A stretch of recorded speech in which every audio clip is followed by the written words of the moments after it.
Investors should know as much as possible about where their money is invested. Newspapers, like the Financial Times, are packed with information about markets, but also contain the daily prices of a lot of the funds you can hold in an ISA or pension.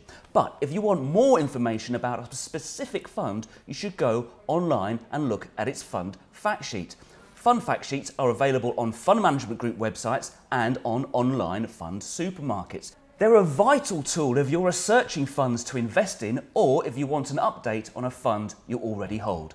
The information on fact sheets varies, but you'll usually find the name of the fund manager and a brief description of where the fund invests.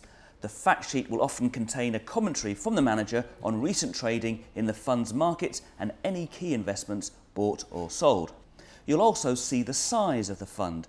Knowing whether a fund is small, medium, or large is significant in a few ways. First, a fund may be big because it's performed well and attracted lots of investors. However, there are many big, mediocre funds, so be careful.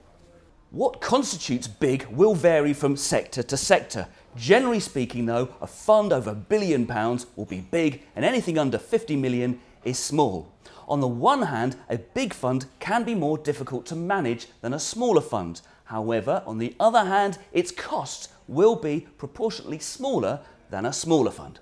Most funds pay a dividend and the fact sheet tells you how often these distributions are and when they occur. If you're investing for income, you'll be interested in the yield, which shows how much income the fund generated at the date on the fact sheet.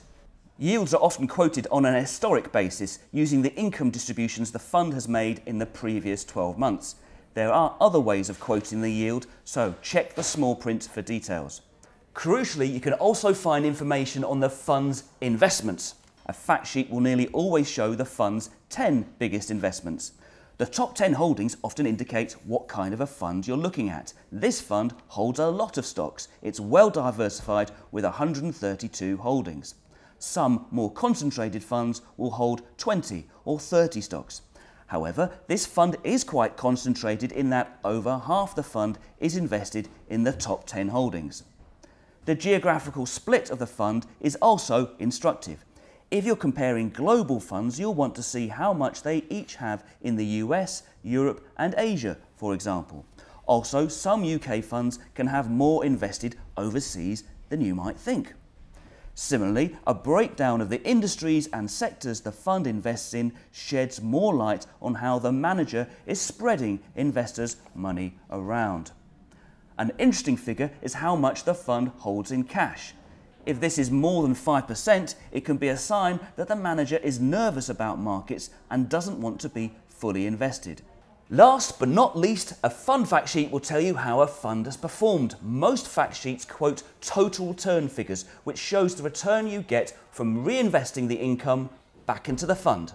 The best fact sheets will show the fund's performance over various time periods, such as 1, 3 and 5 years, and since launch. For comparison, they'll show what the average fund in their sector did.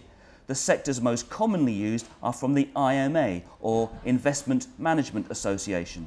They may also show the fund against a relevant stock market index, such as the FTSE All-Share. Well, that's a quick run through of what you can find on a typical fund fact sheet. If you want more information about the charges of a fund and the effect that can have on your money, you need to look at separate key investor information documents that the company should also supply.